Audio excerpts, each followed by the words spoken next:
Hello guys, Radhe Radhe. I hope आप सब बहुत बढ़िया होंगे। देखिए, आज की वैकेंसी टाटा स्टील लिमिटेड के द्वारा निकाली गई है और इसके अंदर परमानेंट जॉब आपका रहेगा। तो पहले मैं आपको इसका क्वालिफिकेशन बता रहा हूं, एलिजिबिलिटी क्राइटेरिया भी बता रहा हूं। तो ध्यानपूर्वक वीडियो को एंड तक आप पूरा देखेंगे और अप्लाई प्रोसेस को समझेंगे, तब आप इसको आराम से भी अप्लाई कर पाएंगे। तो बिना टाइम वेस्ट किए हम स्टार्ट करते हैं। देखिए, ये जो वैकेंसी है वो आपका टाटा स्टील लिमिटेड के द्वारा निकाली गई है और इसके अंदर दो टाइप की पोजीशन है। अब देखिए, यहां पे जो पहली पोजीशन आपकी रहेगी वो आपकी जूनियर इंजीनियर के इक्विवेलेंट रहेगा, ठीक है। और इसमें सैलरी भी लगभग आपका स्टार्टिंग जो रहेगा 30,000 रुपए के लगभग आपका मंथली सैलरी आपको मैक्सिमम देखने को मिलेगा। दूसरा जो पोजीशन है वो आपका है टेक्नीशियन का, ठीक है। तो इसके अंदर भी आपका लगभग मान के चलिए 18,000 रुपए से लेके लगभग 25,000 रुपए के बीच में आपका यहाँ पे सैलरी मिनिमम आपको देखने को मिलता है। डिपेंड करेगा कितना एक्सपीरियंस है, क्या है, वो हम सारी चीजें देख लेते हैं, ठीक है। अब देखिए, यहाँ पे जो आपका जूनियर इंजीनियर का पोजीशन है, जूनियर इंजीनियर लेवल का पोजीशन है, उसके अंदर जो क्वालिफिकेशन रखा है वो आपका मिनिमम रखा है डिप्लोमा। तो अगर आपने डिप्लोमा कर रखा है तो आप इसको अप्लाई कर सकते हैं, ठीक है। और जो टेक्नीशियन का पोजीशन है उसके अंदर क्या क्वालिफिकेशन रखा है, वो आपका रखा है मिनिमम आईटीआई। तो अगर आपने आईटीआई कर रखा है तो आप इसको अप्लाई कर सकते हैं। अब आपके मन में आ रहा होगा कि सर ब्रांच भी बता दीजिए और आपका कौन से ट्रेड एलिजिबल है, तो वो भी बता दीजिए।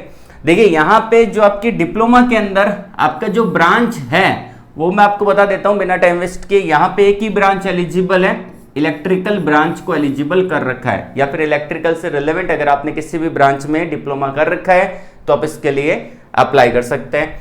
और जो आईटीआई है उसके अंदर जो आपके डिपार्टमेंट दे रखे हैं, जैसे कि यहाँ पे आपका एक तो क्वालिटी का डिपार्टमेंट है, ऑपरेशन का डिपार्टमेंट है, मेंटेनेंस का डिपार्टमेंट है, और भी 3-4 अलग अलग टाइप के डिपार्टमेंट यहाँ पे दिए हैं, ठीक है। तो इसके अंदर अपने को कैसे अप्लाई करना है वो पूरा प्रोसेस हम जान लेते हैं और मैं आपको अप्लाई करके दिखा देता हूं। यहाँ पे ऑल ओवर इंडिया के कैंडिडेट अप्लाई कर पाएंगे। जो अप्लाई का प्रोसेस मैं आपको समझा रहा हूं वीडियो के अंदर, उसको समझने की कोशिश करिएगा। रेज्यूमे कैसे अपडेट करना है, कैसे एडिट करना है, वो भी इसी वीडियो के अंदर हम जान लेंगे। अब देखिए, यहाँ पे मैं आपको लेके चलता हूं इनके ऑफिशियली नोटिफिकेशन की तरफ। तो हम 1 बाय 1 इसका ऑफिशियली नोटिफिकेशन को ओपन कर लेते हैं। अब देखिए, ये जो वैकेंसी है वो आपको देखने को मिलेगी कहां पे, लिंक्डइन पे निकाली है। लिंक्डइन एक ऐसा प्लेटफॉर्म है जहां पे डायरेक्टली वैकेंसी का अपडेट दिया जाता है। एचआर के द्वारा जो रिक्रूटर है वो डायरेक्टली वैकेंसी का अपडेट लिंक्डइन पे ही डाल देते हैं। तो आपके मोबाइल के अंदर अभी लिंक्डइन होना चाहिए, ठीक है, हमेशा होना चाहिए अगर आप यहाँ पे जॉब करना चाहते हैं किसी भी कंपनी में। क्योंकि आपको वही है ना कि अगर आप किसी कंपनी में एक बार जॉब कर लेते हैं या फिर आप किसी कंपनी में जॉब करना चाहते हैं तो आपको लिंक्डइन वहां पे चाहिए, ठीक है। एक प्रोफेशनल प्रोफाइल वहां पे क्रिएट होना चाहिए ताकि आप वहां से अपडेट ले सकें, ठीक है। तो ये रोशनी प्रजापति है जिन्होंने ये वैकेंसी का अपडेट दिया है एक दिन पहले।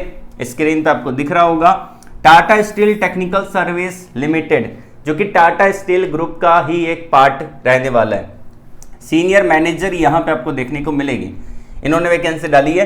पहली वैकेंसी है डिप्लोमा के लिए, जिसमें मिनिमम एजुकेशन क्वालिफिकेशन क्या है, डिप्लोमा।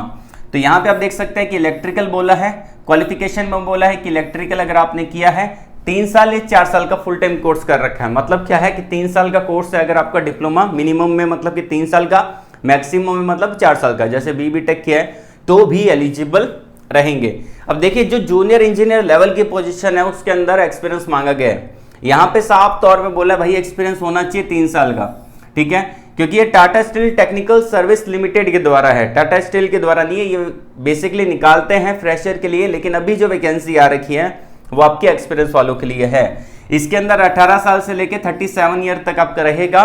जोधा उड़ीसा का जॉब लोकेशन आपको देखने को मिलेगा। एक्सपीरियंस आपका स्पेसिफिकली जो बोला electrical installation including ST line के अंदर आपका होना चाहिए, और आपके पास एक लाइसेंस होना चाहिए एसटी सुपरवाइजर का, ठीक है ना।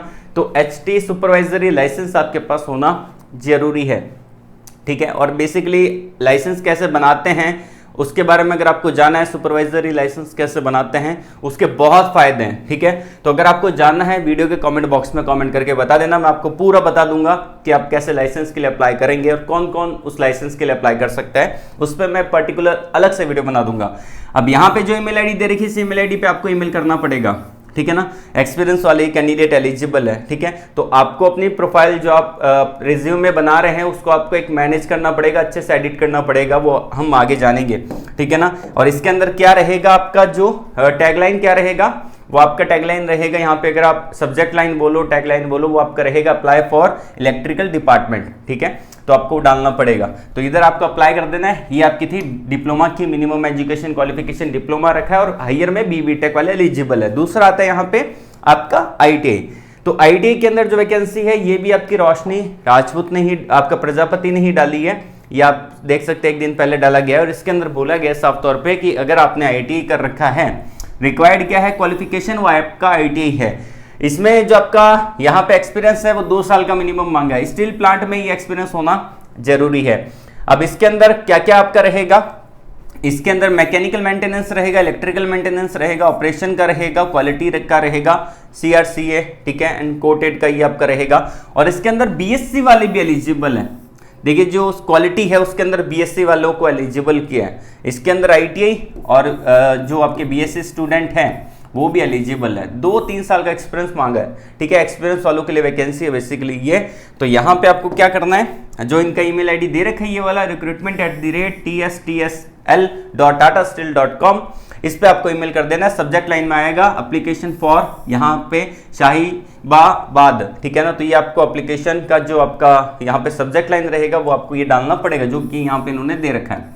ठीक है, तो अब यहाँ पे बात आती है, ये सब कुछ आपने देख लिया, आमतौर पे समझ लिया कि कौन कौन सी वैकेंसी किस किस के लिए है, क्या क्या है। ठीक है, अगर आप एलिजिबल हैं तो अप्लाई प्रोसेस को समझ लेना। अगर आप एलिजिबल नहीं है तो कमेंट बॉक्स में अपनी ब्रांच को कमेंट करके बता देना, वीडियो को लाइक कर देना, अपने दोस्तों में शेयर कर देना और अपने जो आपके ग्रुप्स है व्हाट्सएप पे, जो भी आपके ग्रुप्स है वहां पे ये वीडियो शेयर कर दीजिएगा। अब इसके अंदर बात आती है मेनली कि आप लोग इसको कैसे अप्लाई करेंगे, वो पॉइंट मैं आपको बता देता हूँ। देखिए यहाँ पे आपका जो मेन पार्ट रहता है अप्लाई करने का, वो आपका रहता है मेन आपका रेज्यूमे रहता है। अब रेज्यूमे बहुत सारे बच्चों के पास बेसिक रेज्यूमे होता है। ठीक है, बेसिक रेज्यूमे कैसा होता है, दोनों मैं आपको रेज्यूमे बता रहा हूँ। एक होता है प्रोफेशनल रेज्यूमे, जो कि आपने अच्छे से बना रखा है, जिस पे आपने टाइम दिया है, 1 2 3 4 5 6 10 दिन का टाइम दिया है। एक रेज्यूमे होता है जो कि आपने किसी से बनाया है। ठीक है, बनवा लिया किसी से 50-100 रुपए दे के, साइबर कैफे से बनवा लिया कहीं से। ठीक है ना, ये आपका जो है वो बेसिक रेज्यूमे है। बहुत सारे बच्चों के मैं रेज्यूमे जब देखता हूं ना, तो वहां पे मेरे को नजर आता है वो ये रेज्यूमे का फॉर्मेट यूज करता है।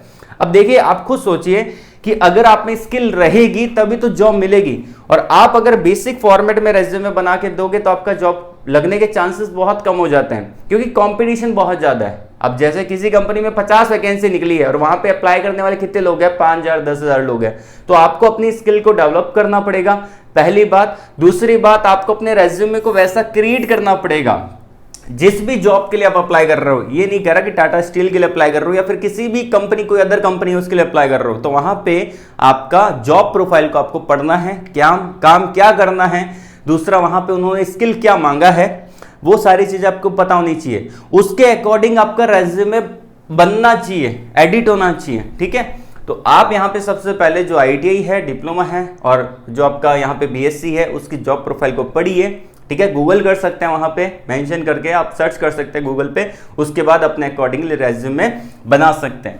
तो उसके बाद आपको रेज्यूमे शेयर करना पड़ेगा।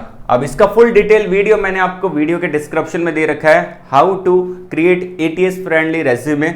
वीडियो के डिस्क्रिप्शन में उसका लिंक दे रखा है, उसमें आपको कैसे अपना ATS स्कोर बढ़ाना है रेज्यूमे का, क्या क्या की स्किल वहां पे डालनी है, ये सब कुछ मैंने उस वीडियो के अंदर समझाया है। अगर आप एलिजिबल हैं या नहीं हैं, जाके उस वीडियो को पहले वॉच करिए, क्योंकि रेज्यूमे आपको बनाना आना चाहिए और हर वैकेंसी के लिए एक अलग रेज्यूमे आपका बनेगा। मैं ये गारंटी के साथ कह रहा हूं, अगर आप ये फॉलो करेंगे, हर वैकेंसी के लिए अलग रेज्यूमे बनाओगे और उसको शेयर करोगे HR को, तो आपका विद इन 1 महीने के अंदर अंदर आपका कहीं ना कहीं सिलेक्शन हो जाएगा, बहुत आसानी से हो जाएगा।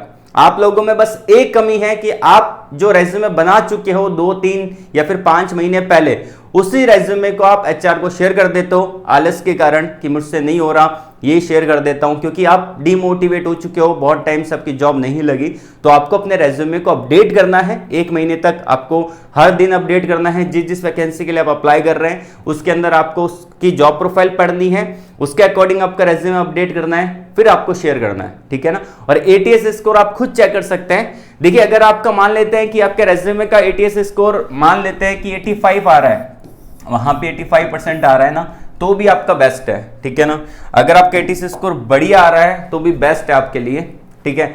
तो 85 से अबव आ रहा है तो आप मान के चलिए कहीं ना कहीं आपका सिलेक्शन हो जाएगा। बच्चों के एटीएस स्कोर जो आते हैं, जहां तक मैं बच्चों का रेज्यूमे चेक करता हूं तो 10, 15, 25, किसी का 45 आता है, मैक्सिमम बच्चों का 60 तक ही चला जाता है, ठीक है ना। तो एटीएस स्कोर अभी के अकॉर्डिंग, अभी जो चल रहा है सिनेरियो, उसके अकॉर्डिंग 85, 90, 95 तक होना चाहिए। तो इन चीज़ों को आपको समझना पड़ेगा अगर आपको वाकई में जॉब करनी है तो। वैसे बाकी आपकी मर्जी है, आप क्या चाहते हैं अपने फ्यूचर को, कि देख क्या सोचते हैं आगे 5 साल तक के बाद कि आप कहाँ होंगे, वो आपकी मर्जी पे डिपेंड है। अगर आप, मैं जैसा बोल रहा हूँ वैसा करेंगे तो डेफिनेटली आपकी जॉब लगेगी। सारे लिंक वीडियो के डिस्क्रिप्शन में दे रखे हैं, रेज्यूमे कैसे बनाना है उस वीडियो को जाके देख लीजिएगा। तो आज के लिए बस इतना ही। ऑल द वेरी बेस्ट, जय हिंद।